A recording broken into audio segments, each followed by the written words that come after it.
All right. Welcome to the week 6 predictions episode of the Lewis and Laraib podcast. My name is Lewis, and my beautiful host next to me is Laraib. And we have all of our predictions set for this week 6 slate of games. 4 teams on by the Raiders, Saints, Chargers, and Seahawks. So our favorite 2 teams will not be playing, which will take the stress out of the weekend. That's what I love about a good bye week or like a Monday or Thursday night game. You can watch Sunday stress-free, especially after that Monday night game. I'm good without seeing another Saints game for a week. You're talking to me? You saw a Seahawks game. My heart was pounding every single time. Every single time they snapped the ball. 2 fourth and long conversions, and you're telling me you're stressed.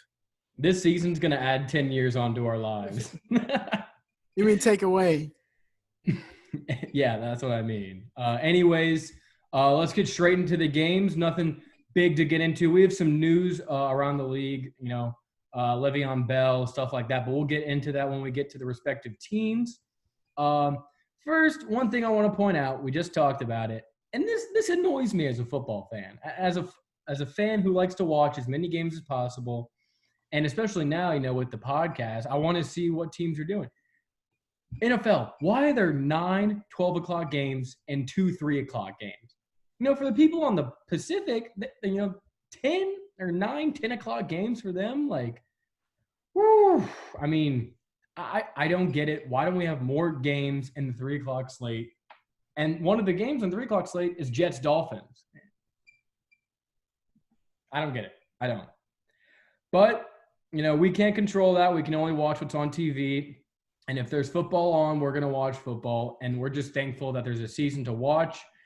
So let's get straight into the predictions, shall we? Starting off in Tennessee, we have the Texans traveling to Tennessee. 1-4 Texans, 4-0 Titans. It is a 4-point spread favoring the Tennessee Titans in this one. I'll start us off with the Tennessee Titans.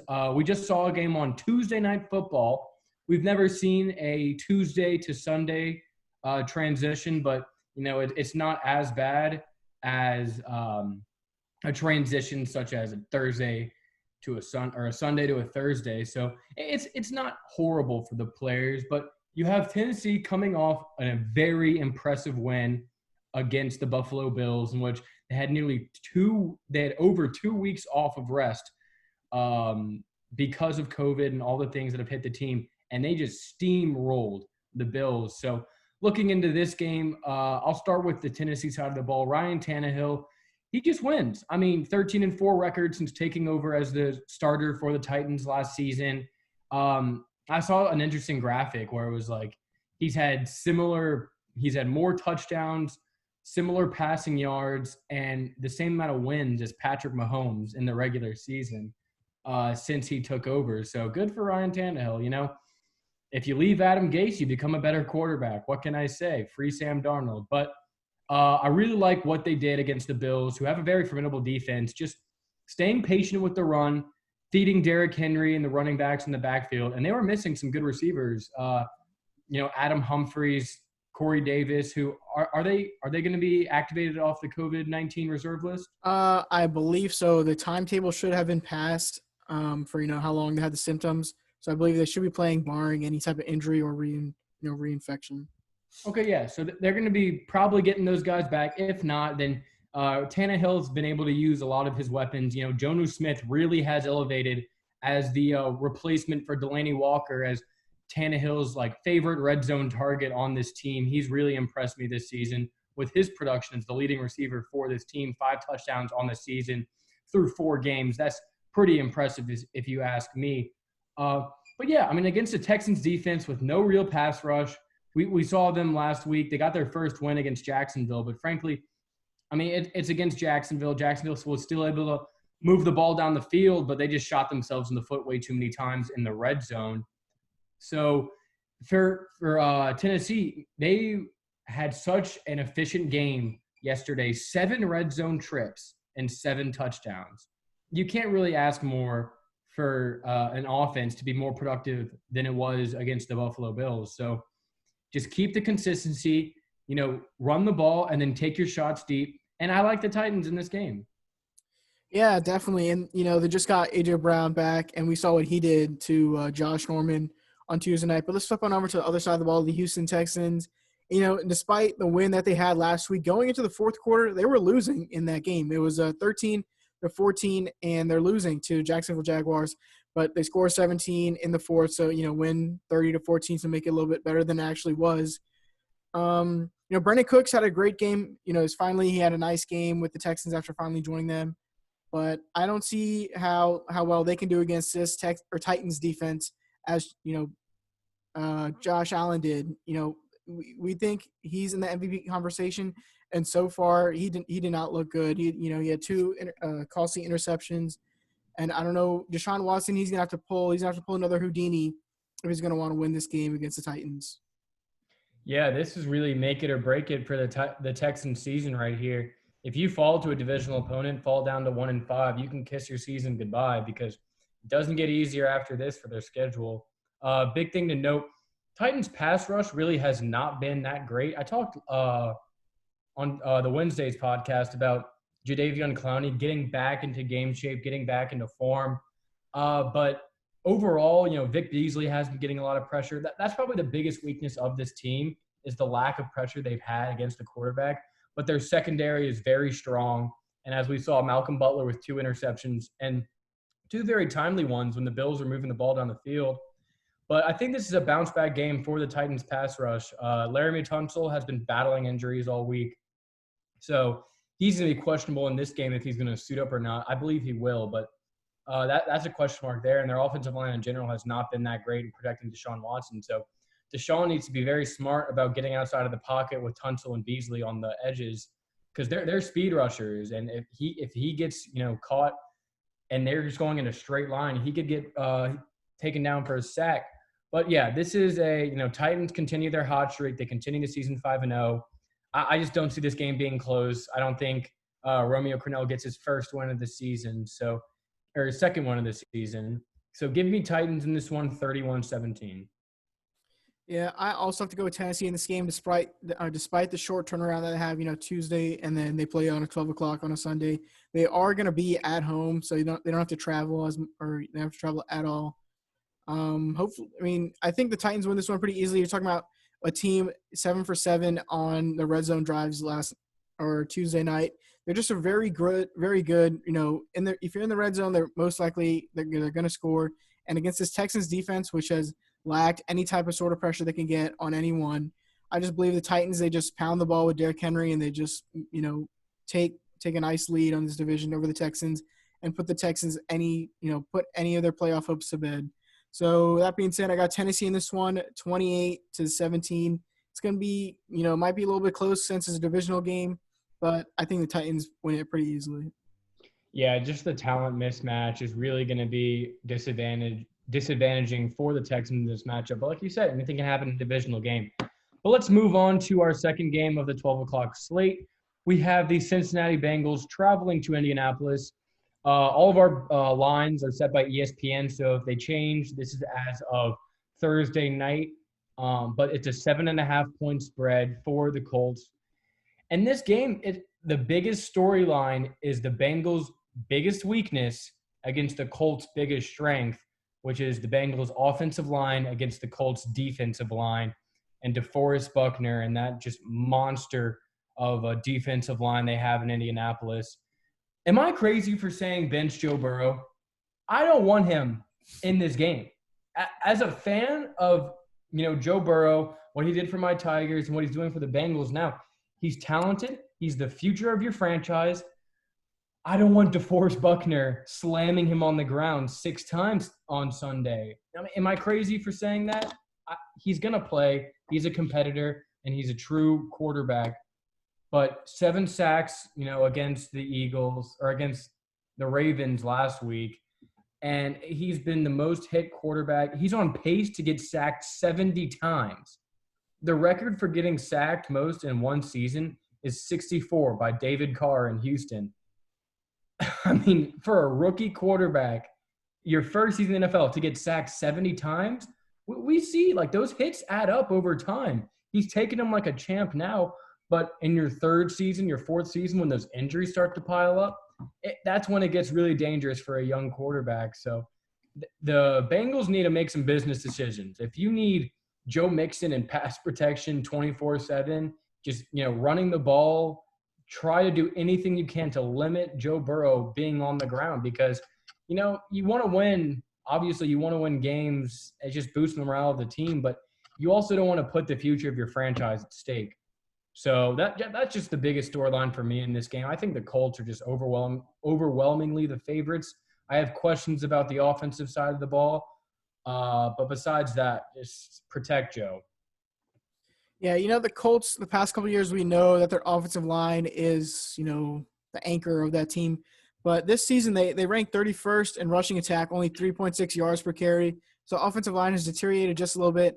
And I think, might be a little bit surprising, but I think this is going to be a little bit of a tight game because the Colts on offense, I don't know who Phillip Rivers can trust out there. Like I just said, the running attack hasn't been that good. And then on the other side, the Bengals, Joe Burrow, like you said, he got ran all over last week, and I think it's gonna be even worse this week with the number one Colts defense. So it's gonna be a low scoring game, but I think the Colts pull this one out just because of a little bit of advantage that they have with Phillip Rivers at quarterback. So I got the Colts in this one, 21-17. I think that's interesting, Laura, because when I look at the offense, like you said, there's not a lot of playmakers. Paris Campbell down for the rest of the season. And you just look at what Phillip Rivers wants in a receiver. We talked about this. He's not used to the shifty, smaller slot receivers like a T.Y. Hilton Pittman's a big guy, but he's a rookie. You don't have a lot of reliable targets out there that you're used to in San Diego. He needs lob threats. He needs those Mike Williams, Keenan Allen's out there, big tight ends, Antonio Gates. Mo Alley Cox is their only real red zone option right now because Phillip Rivers just lobs the ball up. I don't trust his ability to fit balls in tight windows anymore like he was able to in his past. And we saw that against the Cleveland Browns where they took away everything too deep and making Phillip Rivers make business decisions and throwing it into tight windows, and he simply can't do that anymore. It is going to be a closer game, but I just think the Colts defense is going to cause so much torture to Joe Burrow. If they make mistakes, give the Colts a short field. I like the running game against the Bengals defensive front. So, yeah, give me the Colts in this game. I'm going to go 24-16. All right, so let's move on to another 12 o'clock game out of the 9 games. The Falcons will be visiting the Vikings. A little bit of a COVID situation. The Falcons had an outbreak, I believe, today or yesterday, but this game is scheduled still to be played. So Falcons 0-5, Vikings 1-4, Minnesota in this game by -4, but I don't see this is going to be another one of those games where it's like, do I really want to watch this? Vikings are just going to run all over the Falcons no matter if they have Dalvin Cook or Alexander Mattison. They're just going to run all over this depleted Falcons defense like we talked about the other day. And then, maybe they can set up the play action a little bit to Justin Jefferson or Adam Thielen, but I don't think the Falcons have any shot in this game. Even with their new head coach, their defense is not be able to do anything against the Vikings. Yeah, there's not much to say about this one. It could be postponed. We could be getting a second week of Tuesday Night Football, which we all would love as football fans. However, this Falcons offense has not been looking. They got Todd Gurley going against the Panthers, but this Vikings defense has been playing a lot better. And I just think the Vikings offensive game plan with Dalvin Cook or without Dalvin Cook is going to be ball control. We saw them dominate the time of possession against Seattle, and I think that's going to continue. Keep Matt Ryan off the field. Is Julio Jones playing this week? I believe so. Let me just double check on that real quick. Okay, it says he's questionable on ESPN, so we'll see what's going on with Julio as you're going to go double check that. But I don't see them getting much offensively. It could be a closer game because we saw with in Texas or in the Texans game, new head coach. Maybe it's a bump for the interim head coach that a lot of new surprises, game plan fixes. But I don't think this is a situation. I think they just hold the ball, pound it with Madison, and it's gonna be a very tough game for the Falcons. So I got the Vikings in this one. I'm going to go 21-10. Yeah, so quick double check. Julio Jones, well, the practice today was canceled for the Falcons, but even if they did, it is reported that he would not have practice today. So I think most likely he would have been out for the game, or he is going to be out for the game. And yeah, I have to agree with everything you said. The Vikings, they just controlled the ball so much against Seattle. Unfortunate that Mike Zimmer's ego got in the way just a little bit. That he went for it on fourth down instead of kicking the field goal to put them up 8. And so I think the Vikings win this one 34-24. Maybe Matt Ryan, we see him declining in front of our eyes every single week. He hasn't been able to get anything going without Julio Jones. Calvin Ridley he's had a great season so far, but he just hasn't been able to carry this Falcons offense on his back. Yeah, let me ask you a question right now. So Thomas Dimitroff was fired from the Falcons head office, GM. They hire Laraib tomorrow, and Green Bay calls you, Laraib. All right, I'm Green Bay. Hey, congratulations on the new position, Laraib. We really think you're going to be a good friend of ours, good trade partner. Hey, I'm asking about Julio Jones. So, it's looking like y'all are having the greatest season, and you're trying to rebuild. How about I give you a first-round pick and a future second-round pick for that Julio Jones right there? What say you? That is interesting. Let me look up Julio Jones' contract. He was signed for 3 years, $66 million. So maybe I'm thinking about the future of this team, right? Matt Ryan, he's declining, and he has a massive contract as well. So maybe I just start trading away some of these assets that I have. That Julio Jones, he's 31 years old, and he's been banged up year after year. He's a solid. He always finishes, in the top 5 in receiving yards and all that other stuff. But he's been dealing with injuries a whole bunch, and maybe the Falcons just trade him away to a contender team so you can go get a ring, and they can get a pick for the future and get some of this salary cap sorted out.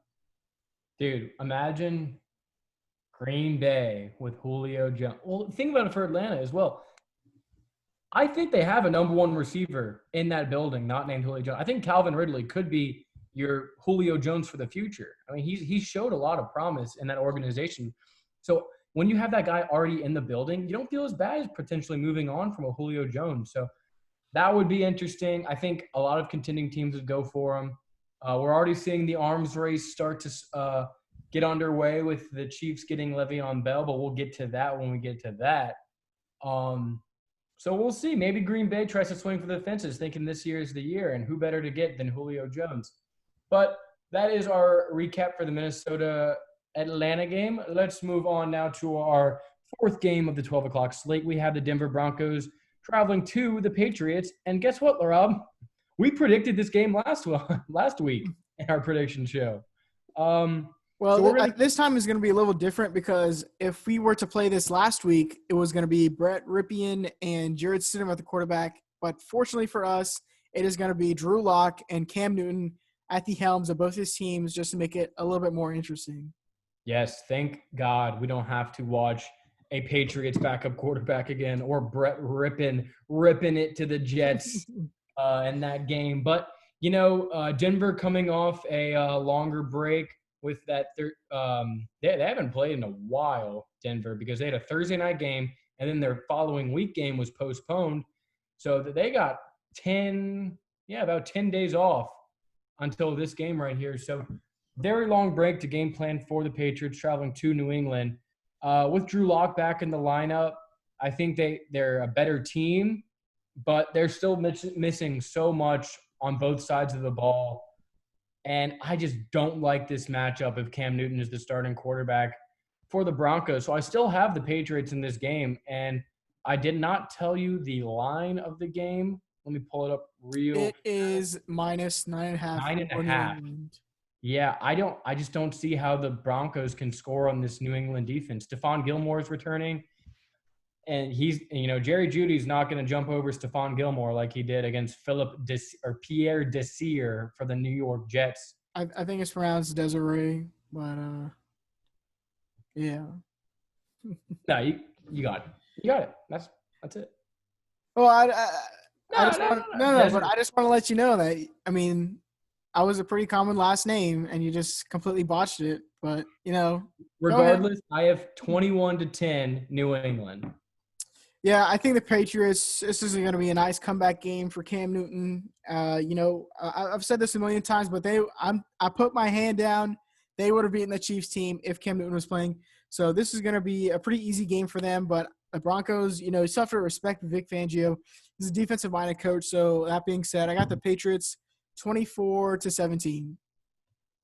Whew, all right. Let's move on to our next game of the week. We have, everyone's been waiting for this one. We have the Washington professional football team. Kyle Allen at the helm, traveling to MetLife Stadium to face Daniel Jones and a barn burner of a game. The combined team's record is 1-9, and the Giants are favored by 2.5 points. Laraib, I'll let you get this start on this barn burner of a Oh, match. thank you so very much. So we go back to last week. The Giants, they play a sorry Cowboys defense, and they're finally able to put up some points. But it's going to be a lot more difficult this week against the Washington defense that kind of held the Rams in check just for a little bit.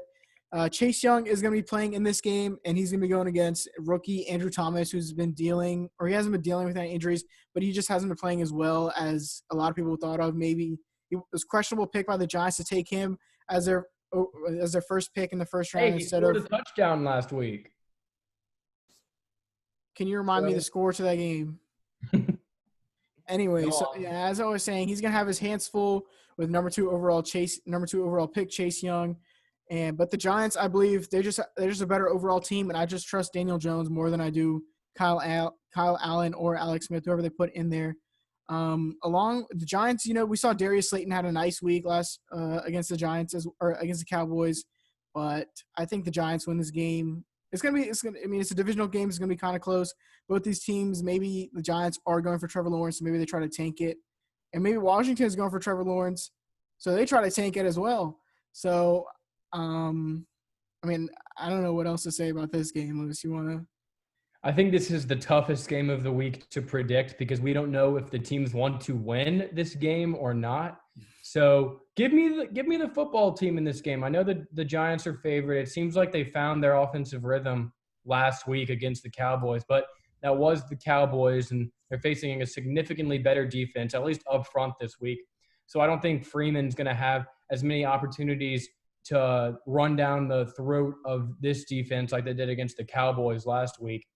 And, whoever's at quarterback, Kyle Allen was a full participant in practice today, so he's going to be a go on Sunday. I just don't think the Giants can get enough pressure on the quarterback. And, let Terry cook. He's going to have a good game, get Gibson going. And we'll see. I trust this offense, Kyle Allen. I picked him last week, and I looked like a complete idiot. But this is the Giants, not the Rams. I just don't trust Daniel Jones that much. And, hey, maybe the Giants are saying, hey, we got a guy in Clemson right now who's our guy. So, again, tough game to pick, but I'm going with the Washington professional football team in this week with a score of – I'm gonna go higher scoring. I think they're gonna get some movement. I'm gonna go 31-28. Football team. Yeah, I'm gonna have to go on the other side. Kyle Allen, is once again gonna let you down. He's gonna not play very, very well. James Bradbury, underrated corner for the Giants this year. He held Amari Cooper in check last week. He's been holding a lot of players in check for a lot of games. So I got the Giants in this game. It's going to be close, but 21-17, the New York Football Giants will win at home. All right, sounds good for that game. Again, cannot miss game of the week. We will all be watching it on, what is it on? Fox? It I have no is idea. on Fox. Yep. I won't be watching. All right, now we have a game that will be a little bit more entertaining, but for the other side, because I think it's going to be an absolute blowout, we have the Baltimore Ravens traveling to Philadelphia to face the Eagles. The Ravens are favored in this game by 7.5 points. I'll start off with this one. Carson Wentz has thrown an interception in every single game this season. That's, bravo. Give it up for Carson. I saw what this Ravens defense was able to do last week against Joe Burrow. Just absolutely ravage him, the quarterback. I think Patrick Queen, the rookie linebacker, we just rave about him on this podcast, and he gets more confidence every week. And covering the ball, he's one of those new age linebackers that just sideline to sideline, all about speed. He's a great cover linebacker. He's going to be a good matchup against Ertz in this game. Along with I think Deshaun Elliott has also been very good for this team guarding tight end. So that's their biggest matchup. And, the Steelers secondary is not that great. And the Eagles were able to put up, some good numbers on the Steelers because they got Travis Fulgham for a few big gains down the sideline. I just don't think they're going to get that against Marlon Humphrey and Marcus Peters in this matchup. It's just the secondary is way too good.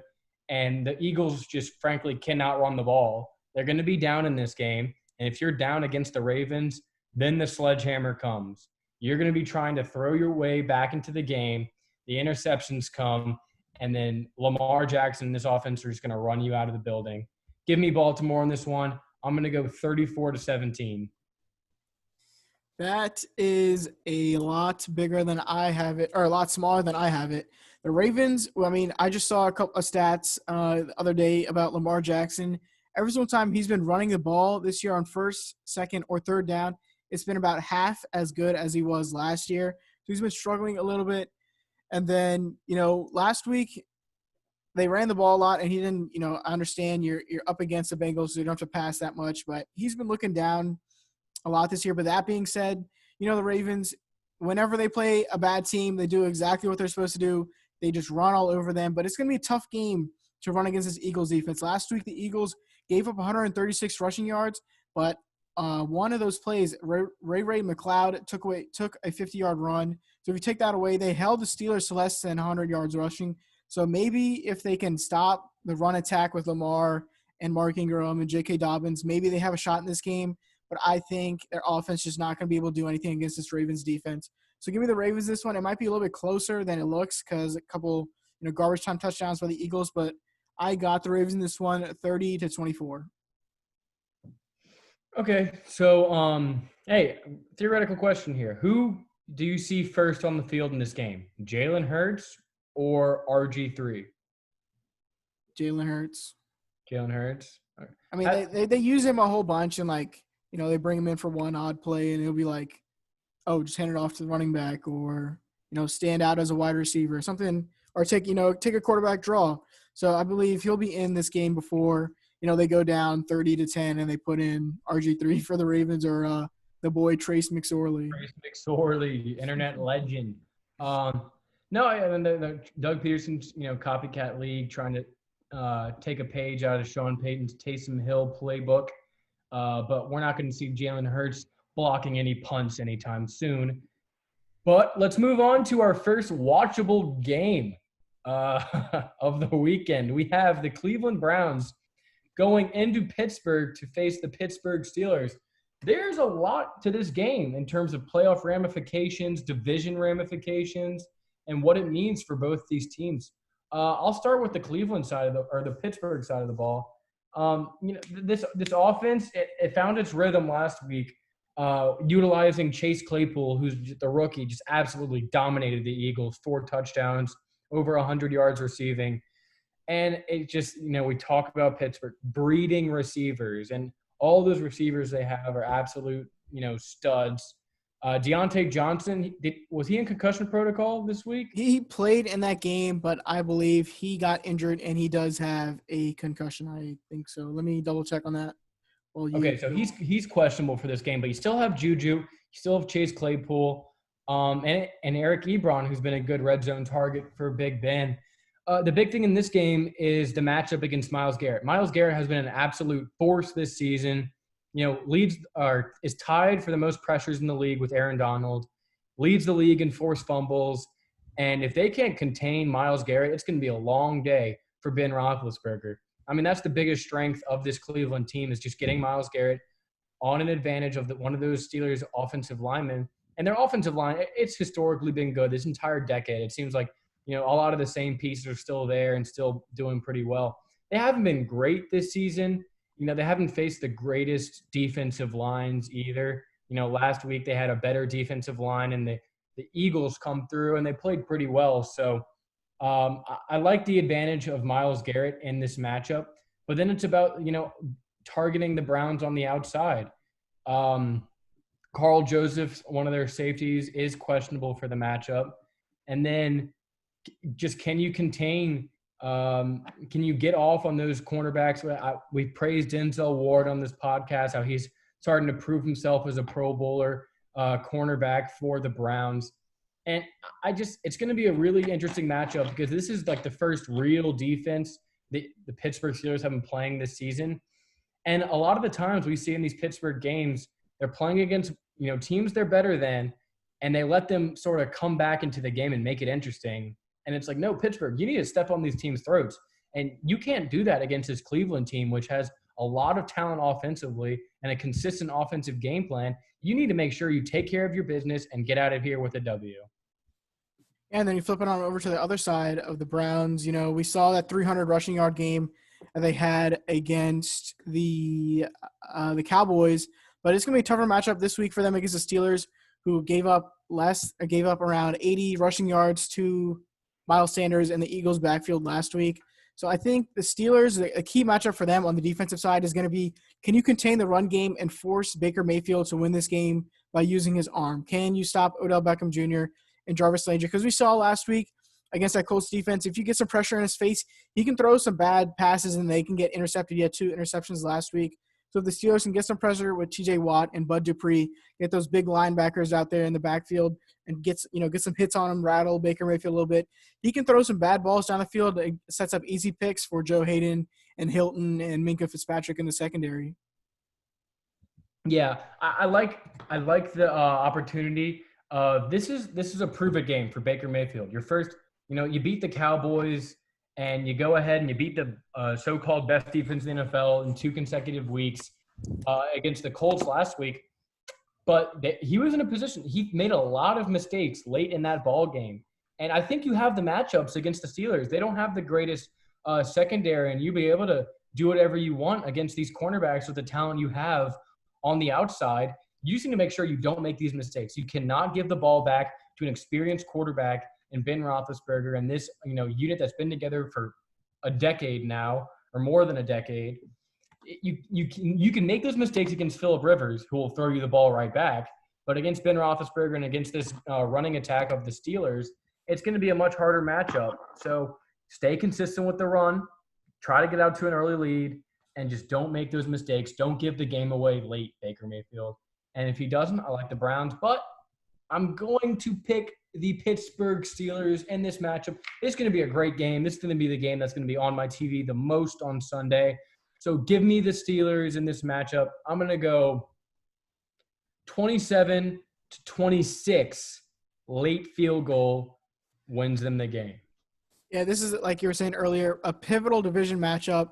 And normally I would take the Pittsburgh Steelers in this game, but for the upsets and locks, this will have to be my upset of the week. And I think the Browns win this game 33-30.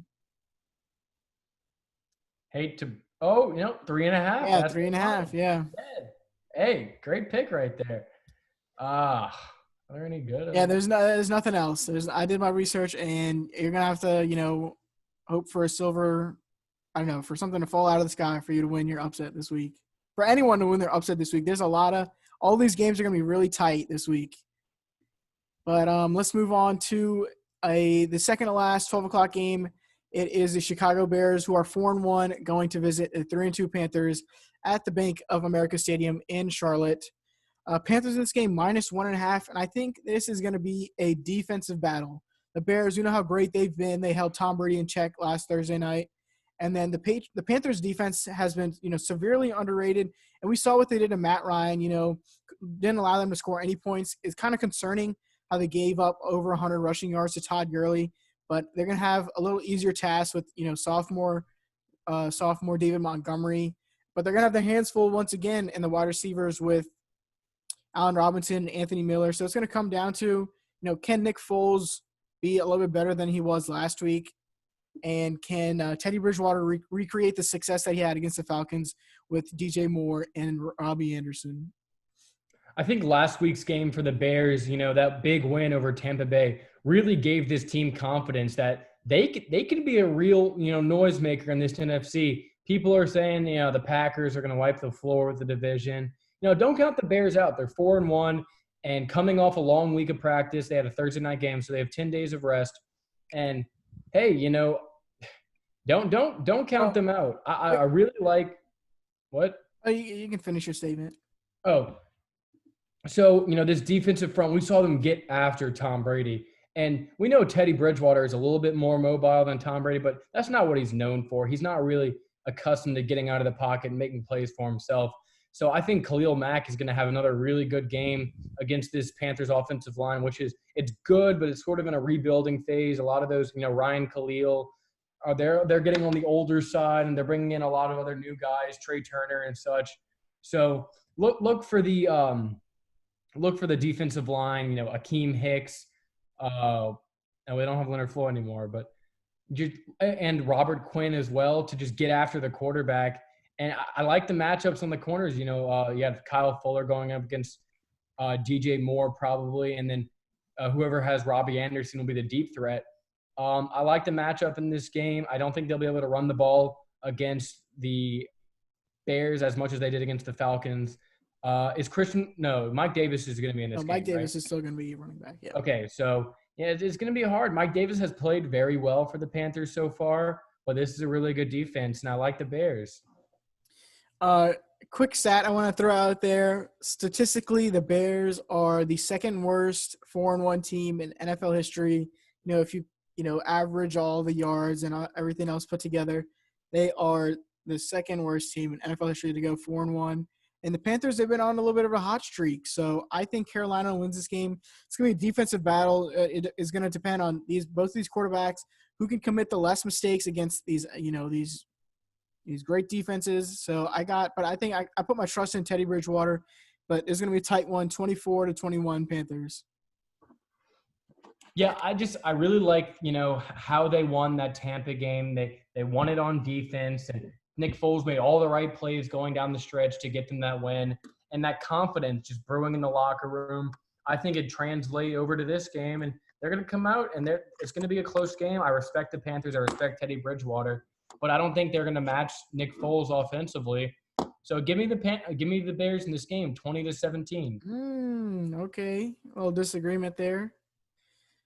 Carolina's favored in this game, which is strange, That's interesting to think about. Maybe the Bears look at this and they're like, man, why are they favoring Carolina? That's going to be more motivation right there. That's maybe because they're the second worst 4-1 team in NFL history, but they're 4-1. They win games. That's all. Maybe it's because Tom Brady is washed, but all we care about on this podcast. They win games.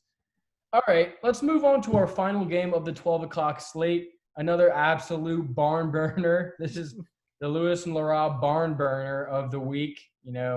Actually, no, the other game was the barn burner of the week. This is a close runner-up, though. We have the Detroit Lions traveling all the way down to Jacksonville, Florida, on a huge matchup. Detroit favored by 3 in this game.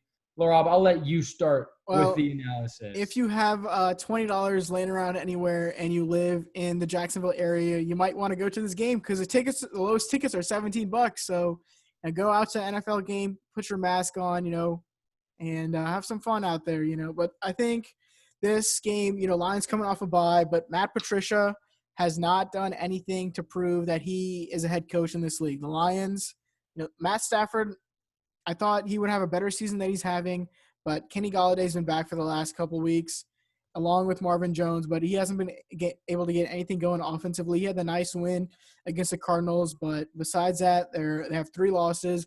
And then you look over to the Jacksonville Jaguars. Their only win came against the Colts week 1, but ever since then they've been 0-4. They lost to the 0-4 Texans last week. So, both these teams, maybe they're also in the tank for Trevor debate, but Everyone's going for Trevor this year, but I think it's going to come down to the Jacksonville Jaguars. They're going to run the ball with James Robinson. He's looked really good as a rookie. DeAndre Swift, the Lions, he isn't as good as he thought he would be as a rookie. So I think Gardner Minshew, he can go out there with DJ Chark and Chris Conley and do a little something with James Robinson in the backfield, and they can go out and win this game. But it's going to be a tight one. So I think this is do or die for Matt Patricia. We already have seen two coaches let go. We're hoping, at least Jets fans are hoping, we'll see a third pretty soon.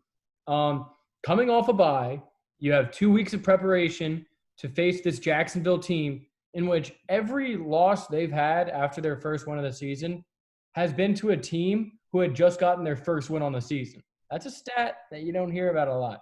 They've given a lot of teams their first win. And you know what? They're going to give the Lions their second win for this season because Detroit, even in the games they've lost, they've held their own. They've showed that they can at least hang with some of the better teams.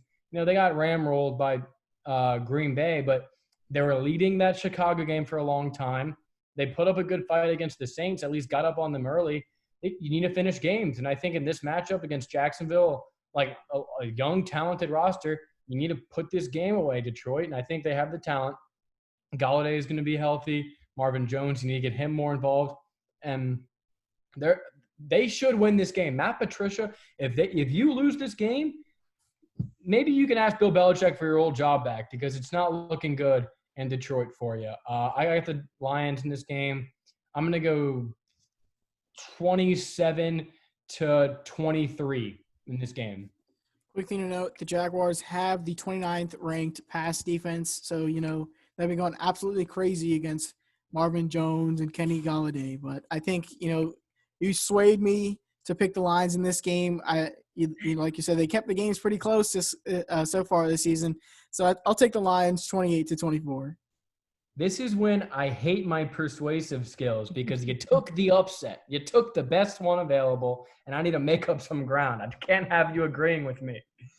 However, that wraps up our magnificent 12 o'clock slate. There's one game that's worth watching, or two. I'll give Bears-Panthers their credit. And now we move on to the 3 o'clock slate, and our first game is Jets traveling to Miami to face the surging Dolphins, winners of 2 in a row. I'll start us off with this matchup. And I'm very impressed with how the Dolphins have rebounded after a shaky start to this season. Ryan Fitzpatrick, 7 touchdowns on the season, 5 interceptions, you know, not great, but he has the 5th highest QBR in the NFL right now. Yeah, I mean, that's impressive. You just went on the road to destroy a good roster and a great coaching staff of the 49ers, the NFC defending champions. You have to worry, though, about coming off a big win like that, a dominant win, and, you know, keeping your foot off the gas. And then you see the Jets are your next opponent, divisional game. This could be closer than it's indicated.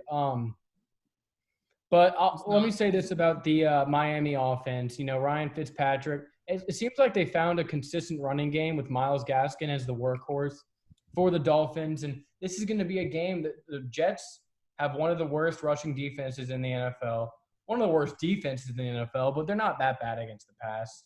Granted, if you're playing Brett Rippon, you'll probably have a few opportunities to improve those numbers. But, you know, what I've seen, you know, last week the Jets, it looks like they're primed and ready for Trevor Lawrence to come replace Darnold at the helm. There's not much to say about this game. I like the Dolphins. I think it's going to be closer than realized. I think the Jets might get off to a good start, may even have a lead in this game. Who knows? But the Dolphins at home are going to bring this one home.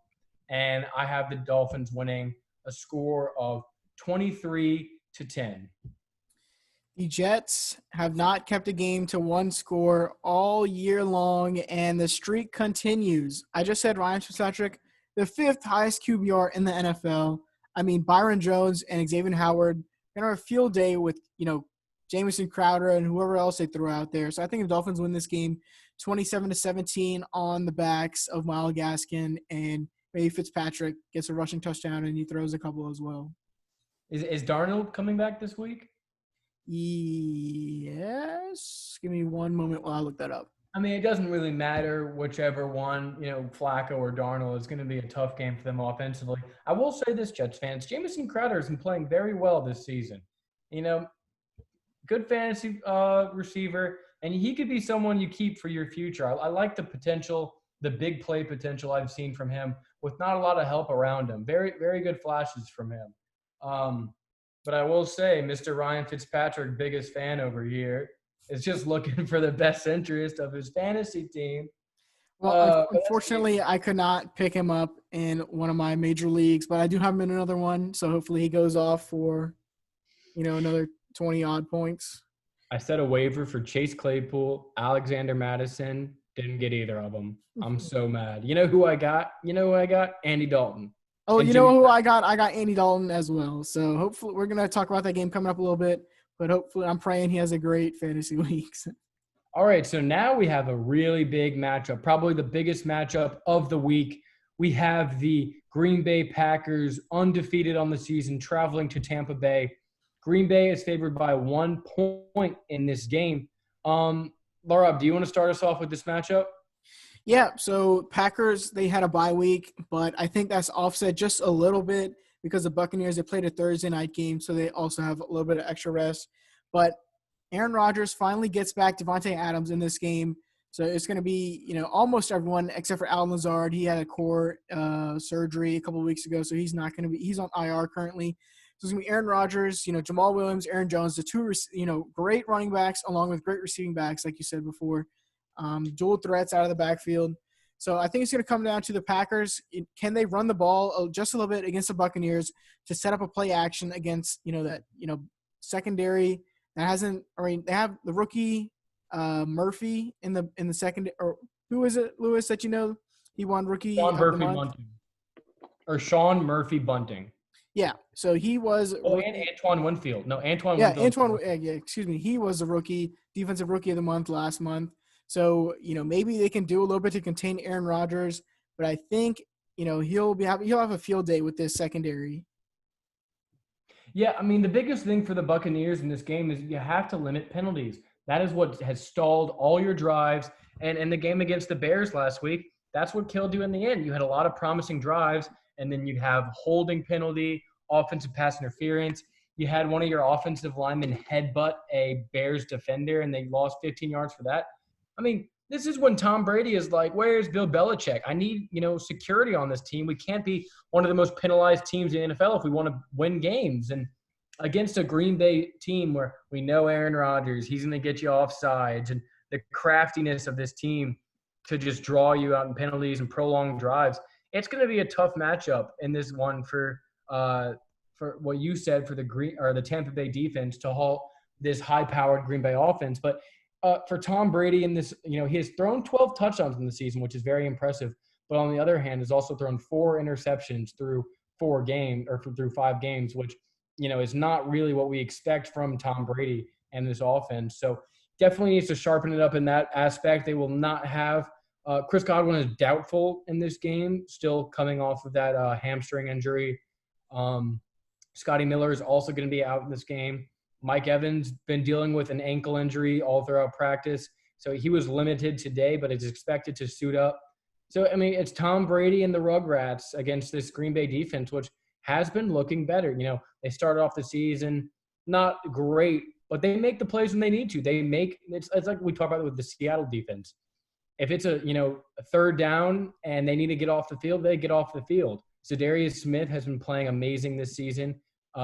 Really good in forcing fumbles and just getting to the quarterback in general, causing havoc.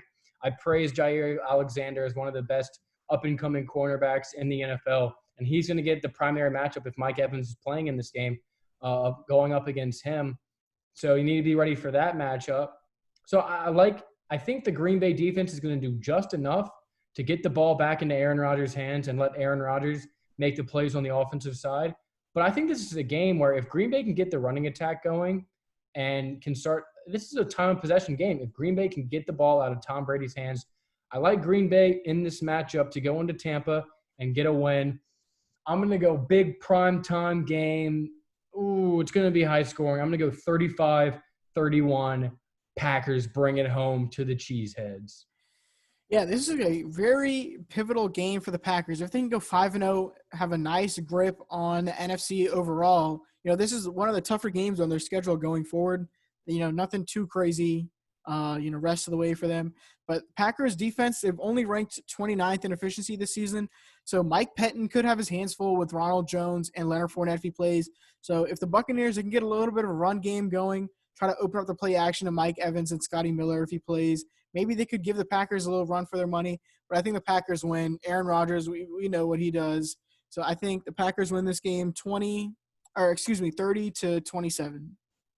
Yeah, and the Packers have to be looking behind them at the Seahawks, who are also undefeated on the season. I guess looking ahead of them because the Seahawks have their 5th one on the season. But there's only one bye this for this playoffs, and it's a battle right now between the Seattle and Green Bay and who can secure that bye. Both teams have relatively easy schedules going forward, so you need Green Bay to bring this one home because they have to realize huge implications for this game. And on the other hand, Tom Brady and the Buccaneers, second in the NFC South, but really it's a 3-way tie, all of the same record with the Saints and the Panthers. So they need to worry about winning their division. So it's a lot. There's a lot going into this game past just the winner of this game. It's going to be super exciting to watch. Tom Brady, Aaron Rodgers, 2 of the best quarterbacks from the last decade. So it's definitely going to be a fun one, and that's why Fox rigged it. So in all of America can only watch this game. You know what? They might even blacklist the Dolphins game. If you're living in Miami and you want to watch your team, sorry, you'll have to, go fly a helicopter with, binoculars to go see it because Fox holds the iron fist of the NFL. They rig everything. Fox created – yeah, I'm not going to go into it. Regardless. All right. So let's move on to the Sunday night football game, a great one, kind of, maybe, hopefully. Battle around again. Like it's nothing. A battle of the NFC, of the great NFC West. The Rams visiting the 49ers. This is the 49ers' second Sunday night football game. Last week saw them against the Eagles. But this time they have Jimmy Garoppolo, but he was benched against the Dolphins after throwing 2 interceptions. So he's going to have his hands full a lot more with this Rams defense. Jalen Ramsey, Aaron Donald, Troy Reeder. He had 3 sacks against the Washington professional football team last week. So if the 49ers be struggling a little bit, they got Taylor, or who was the left tackle they got from the Washington football team?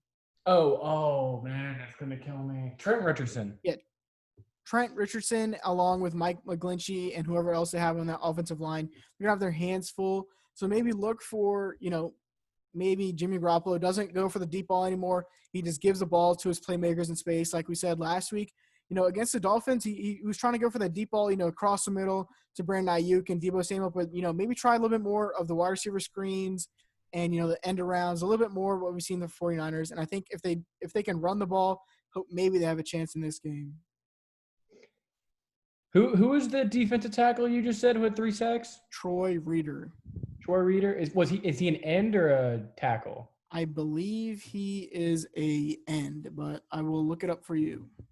So that's incredible. They're finding the pass rush. When we said against the Bills, that was the big thing they needed to do. And my MVP of the season, Aaron Donald, another 4-sack performance. He's going to be causing absolute havoc. But here's the thing with Aaron Donald that sometimes gets overlooked, and he's been better at. So you see his sack numbers start to fall, but also this team's rush defense becomes better because he used to just shoot gaps as hard and as fast as he could because how athletic he is. And that would cause a whole gap to be open for the running game. And the running back would just go right behind Aaron Donald and almost use Aaron Donald as a blocker. But he's been a lot smarter. He doesn't shoot through. He reads the play. He watches a lot of film. He understands it's a run-pass option, what he needs to do. So he might not be getting a lot of sacks. I mean, we saw him get 4 last week, so he's clearly still capable of it. But he's become a lot smarter in the running game. And this team's run defense has been much improved. I still don't love the linebackers for the Rams, but they have a good second end with Aqib Talib back there. But not Aqib Talib, excuse me, Jalen Ramsey. But, yeah, I mean, they've had some shaky performances, a big win against Washington last week. Sunday night football, traveling to San Francisco. You think you need, the San Francisco 49ers team. They realize the stretch that's in front of them in a divisional game, very winnable, but there's just the matchups are not there for this 49ers team to really take advantage of. Jalen Ramsey, one of the best tackling corners. So Brandon Ayuk or Deebo Samuel, they're not going to be able to bully him like they bully a lot of the other smaller corners in this league. And is Jimmy Garoppolo 100% healthy? I don't know. Would you rather have a 90% Garoppolo or 100% CJ Beathard? I don't think Kyle Shanahan knows. Just all the contingencies that go around the quarterback situation and the injuries to this 49ers team. If they lose this game, it's going to be a tough road ahead. But I think the Rams the matchups are there. They're going to bring this one home. I like the Rams in this game. I'm going to go 24-20. Yeah, so Troy Reader, he plays linebacker, so he plays a little bit of that Khalil Mack role where he lines up on the ends of the defensive line. But, yeah, I have to agree with everything that you said. The 49ers, they just have too many question marks on both sides of the ball. And the Rams are looking like, the one loss they had to the Bills. If they can go 5-1, they're one game behind Seattle. If Seattle loses their next game, whoever they play, they're tied for the league for the lead in division. So, I mean, if they win this one, they'll be 1-0 in the division, and they will have the lead over Seattle if Seattle loses their game. And for the 49ers, if they lose this game, they're 0-2 in the division. So it's a tough game for them. They're going to be wanting to win it, but I don't think with all the question marks everywhere, I think the Rams win this game pretty easily, even though they're traveling 28-20 Rams. All right, so let's move on to our next. So that recaps all the games on Sunday. A lot of, there's good games in there, some games throwaways, but regardless, let's move on to the Kansas City Chiefs traveling to Buffalo. Buffalo on a short week coming off that Tuesday night loss. Chiefs coming off a loss as well. Both teams, their first losses of the season. So this will be a game. How are you going to rebound? The Chiefs, even though the Chiefs scored more, they were both manhandled. Like, let's just say it how it was. Chiefs scored some garbage time, and they made it look close, but it really wasn't that close to teams they frankly should have beaten. But big addition, big news, Le'Veon Bell coming to the Chiefs. He's not going to play in this game, most likely. I mean, it would be incredible if he did. But, he had his first game of the season last week for the Jets, but let's see what's going on. Laraib, what's the latest on the situation with Le'Veon Bell? He caught me off a little bit off guard, but I think they can use him more in the passing situation. Clyde Edwards-Helaire, but they could use him in both roles actually. Edwards-Helaire had the great week one, but ever since then he hasn't been as good as he was in week one. So maybe they can use Le'Veon Bell in both roles. And last time we saw Le'Veon Bell with a good or decent offensive line, he was the number one running back in the NFL. So maybe they do the same thing this year, or maybe he does the same thing once again with the Chiefs. Mitchell Schwartz and a lot of other guys in the offensive line who are, perennial Pro Bowlers and All Pro. So he can have another comeback season. It was a little bit selfish for him to not sign with the Steelers after he said that he would in that offseason, and he goes to the Jets and gets his bag. So hopefully he comes here. He can go and get the ring that he never got with the Steelers, and maybe it's a little redemption arc for him. Yeah, so that's the big news coming out. How are they going to integrate him? Obviously, he's going to step in. Adam Gase, when asked about what Le'Veon Bell can bring to a team or a contending team, in this case the Chiefs, he refused to, answer the question. And then when he was asked, do you have any regrets on how you use Le'Veon Bell? He refused to answer the question. But that's your Adam Gase news of the week. I think Le'Veon Bell is perfect for this Chiefs team. Like you said, Clyde Edwards-Helaire hasn't been great. He's just a rookie. He's more of, in my opinion, I view him more of like a Darren Sproles role, like third down back, big passing situations. Le'Veon Bell is perfect. If he can stay healthy for this offense and become that bell cow, just finding the holes with this offensive line and really, coordinating this running game, because that's what the Chiefs were missing against the Raiders. They could not get the short game going. They were way too much on the knockout punch and the deep Tyreek Hills and the wide receiver screens, running back screens. Maybe it's just Clyde. They're not very familiar with Clyde in that offense. Maybe he's not ready for that role yet. So you get an experienced, former Pro Bowler, All-Pro running back in Le'Veon Bell to put him in these situations in big games because they're going to be playing a lot of big games. And I think he's going to be perfect for this offense. But let's look at this Chiefs-Bills game. Like I said, both coming off tough losses. In terms of the Chiefs' offense in this one, you need to be able to run the ball because we saw the Titans. They gave up runs towards the end of that game and hit them with the play-action pass. I'm not that convinced with the Bills' defense that they're just world breakers that we all think they are. I think, they were missing some pieces. Tre'Davious White did not play in that game against the Titans, which is huge for them. But Ed Oliver and all these other defensive end, Mario Phillips, you only just step up in a game like this against Patrick Mahomes. You cannot let him be comfortable. And we saw in the last two games for the Patriots, for the Chiefs rather, the Patriots and the Raiders, they rushed 4 and they did not make Patrick Mahomes comfortable. This offensive line for the Chiefs is not as good as it was last season, but if you can get pressure with just your front 4, that's your recipe for disaster. I mean, that's how you get into Patrick Mahomes' face. That's how you disrupt the flow of this offense. If you can't do that, then, it's going to be a very long day. If you bring someone on the blitz, Patrick Mahomes is going to absolutely burn you. So try to get Patrick Mahomes out, play great coverage on the back end, and that's how you do this game. I like the Chiefs in this one and that particular matchup, but we'll see how the rest of the game or matchups prove to be. Yeah, this is going to be a short week for the Buffalo Bills, and Tre'Davious White, along with Matt Milano, are both questionable for this game. And, we're looking at the Chiefs offense. We know how great everyone is out there, but they only ranked 12th in net yards this year the last 2 years they were ranked 1 and 2 in net yards, but so far this year only ranked 12th. But, Sean McDermott for the Buffalo Bills, he is a defensive-minded head coach, right? But he's never had to play in these games where, each of the offenses are scoring 30-point games. So it's going to be nice to see how he adjusts to, Josh Allen. He's really come along now. A bad game for him last week, but hopefully he can have a bounce-back game.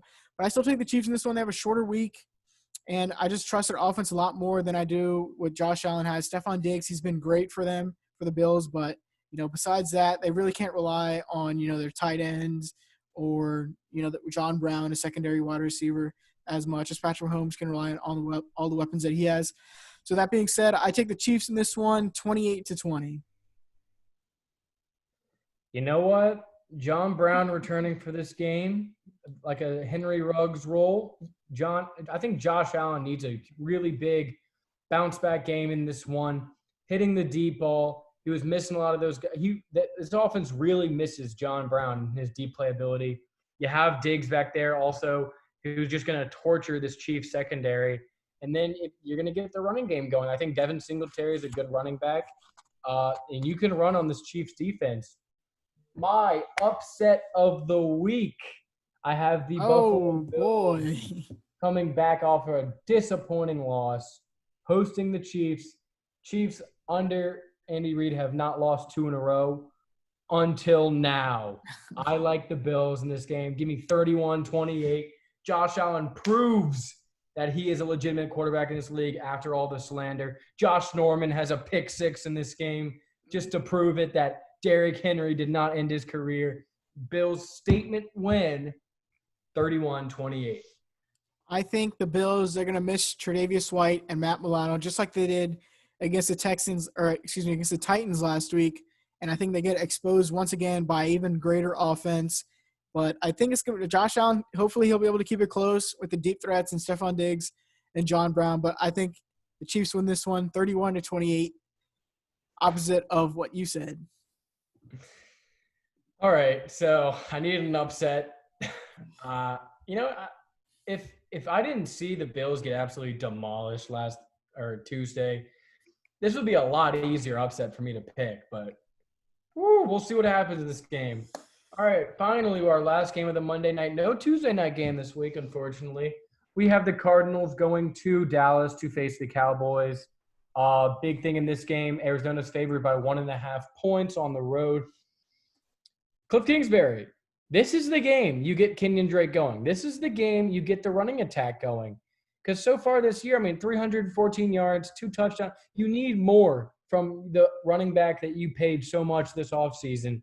And what better game to do it against this Dallas defense, which has just been brutalized every single week by the running game. We saw Devonta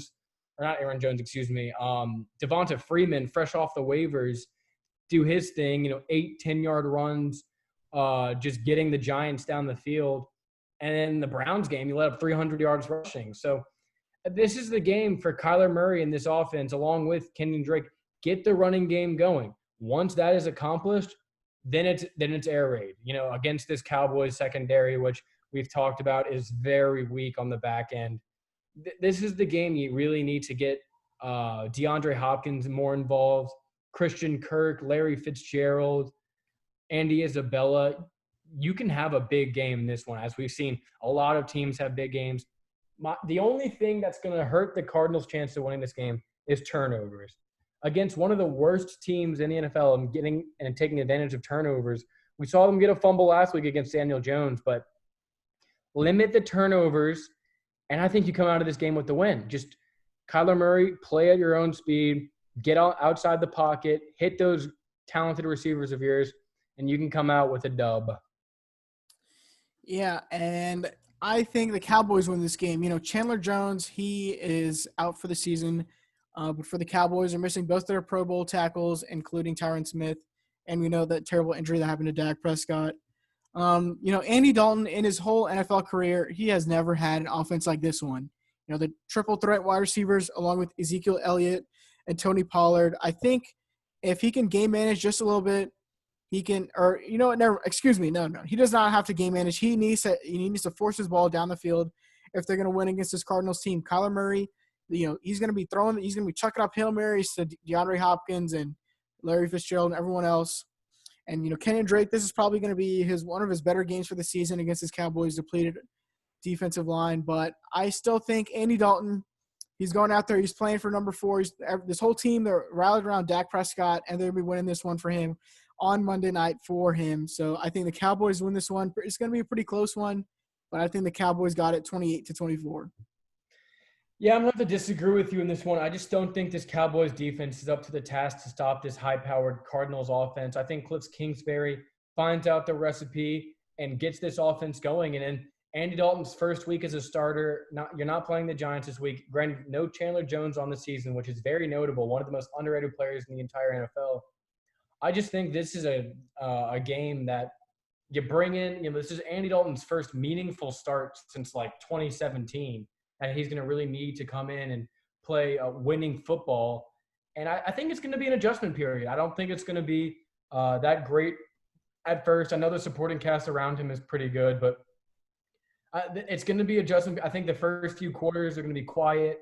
And if the Cardinals can take advantage and go up big in this game, eliminate the running game from the Cowboys' arsenal, that's how you come in and win this game. So, yeah, I like the Cardinals in this matchup.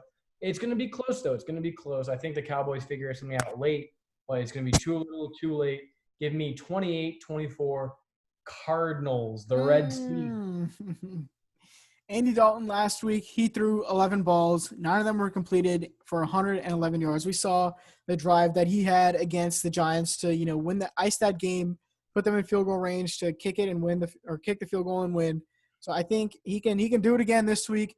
The whole Cowboys organization, they're going out there, going to play for They're going to play for Dak. Ezekiel Elliott, I'm expecting a big game out of him in the passing game and in the running game. If he can take a little bit of pressure off Andy Dalton, set up the play action, give him time to throw it deep to Amari Cooper and, CeeDee Lamb and Michael Gallup. We saw the great catch he had on the sideline last week. Patrick Peterson and Drake Kirkpatrick, they've both been struggling a little bit this season.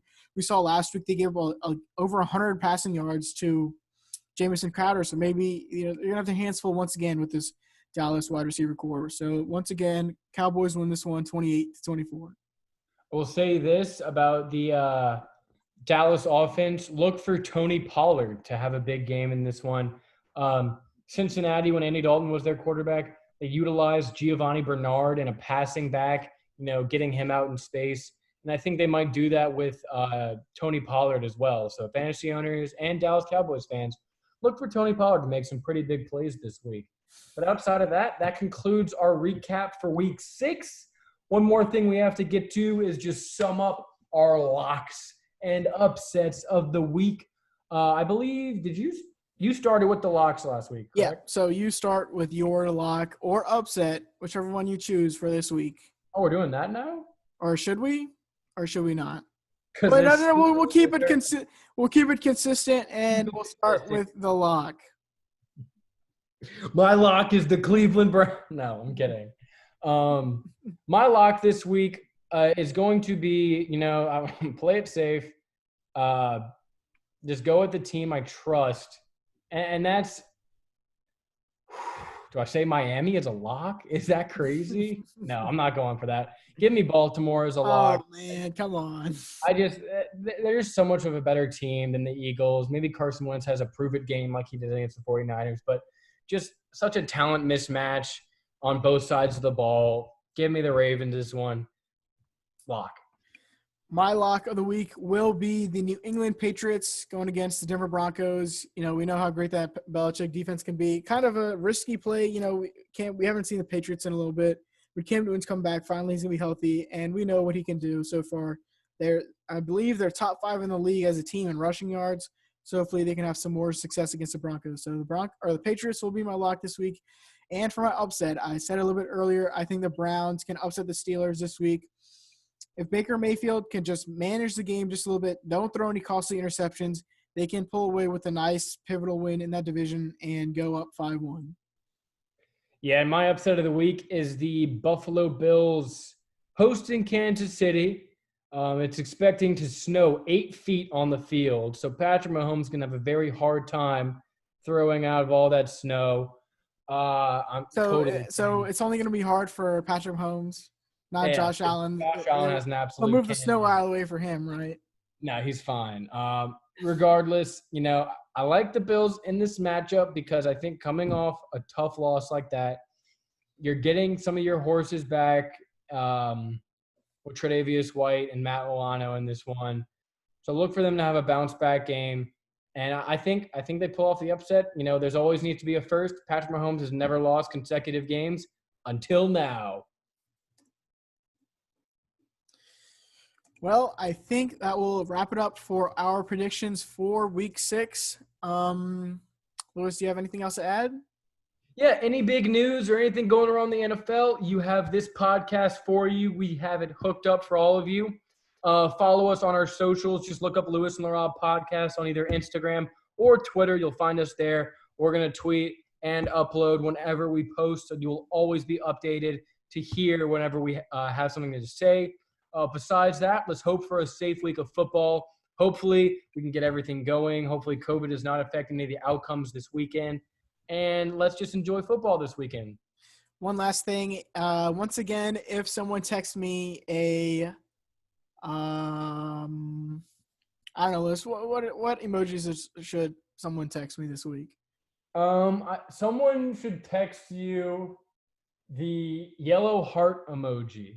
Yellow heart. If you text me a yellow heart emoji on any one of our social medias, or if you texted me personally, I will send you $1 on Venmo. Same here. Just I get to the end of the video, show us up, show us that you're loving the podcast, and once this starts going around, we're gonna be broke. So, but hey, we'd rather be broke and know people are listening and loving our content. So, besides that, that will conclude this podcast. Have a great weekend and peace out. All right, see y'all.